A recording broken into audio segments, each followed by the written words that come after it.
Dans ce nouvel épisode des séquences d'aider, plongez avec nous dans un mois de juillet riche en découvertes où les enfants du centre de loisirs de la BEF ont été sensibilisés à la nature dès leur plus jeune âge. Tout au long du mois, les animations ont mis la nature et l'environnement au cœur des activités proposées aux enfants. Chaque matin, dès 10h, les petits jardiniers se sont attelés à l'entretien du potager du centre. Ce jardin, cultivé tout au long de l'année, a offert aux enfants l'occasion de récolter les fruits et légumes mûrs tout en apprenant les bases du jardinage. Leur apprentissage ne s'est pas arrêté là. Une sensibilisation sur la gestion de l'eau dans un jardin leur a permis de mieux comprendre l'importance de cette ressource précieuse et comment l'utiliser de manière responsable pour préserver l'environnement.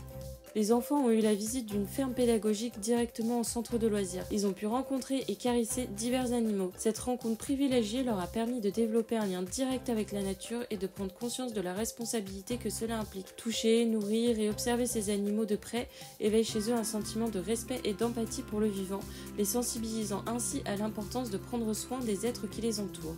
Les enfants ont également découvert le monde fascinant des abeilles grâce à l'intervention d'un apiculteur. Après une initiation à la vie de ces pollinisateurs essentiels, ils ont pu savourer du miel fraîchement récolté, une expérience à la fois éducative et gourmande.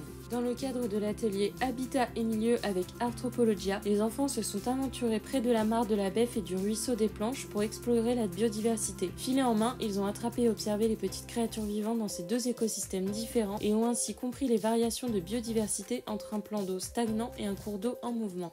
La nature a continué de dévoiler ses secrets lors d'une sortie avec la Fédération départementale des chasseurs du Rhône et de la métropole de Lyon. Ensemble, ils ont traqué les traces des grands animaux de la forêt, une aventure qui a captivé leur imagination. Autre moment fort de ce mois de juillet, une matinée de pêche à la carpe à la tour de Salvani. Les enfants ont découvert la pêche dite no-kill, un principe respectueux de la faune aquatique qui consiste à relâcher les poissons après capture. Cette méthode participe à la gestion des ressources en poissons et favorise un comportement de pêche plus écologique, leur permettant de comprendre l'importance de préserver les ressources naturelles et d'adopter un comportement responsable. La médiathèque de Dardilly s'est aussi associée à ce mois nature en proposant une heure du conte sur le thème de l'écologie et du développement durable. Pour clôturer ce mois placé sous le signe de la nature, les enfants ont mis la main à la pâte lors d'ateliers manuels. Ils ont fabriqué eux-mêmes des cosmétiques bio comme du dentifrice ou encore un baume anti-bobo. Ils ont aussi créé du papier recyclé ensemencé et réalisé des nichoirs à oiseaux. Ce mois de juillet a été une véritable immersion dans la nature pour les enfants, leur permettant de mieux comprendre leur environnement, la faune et la flore qui les entourent.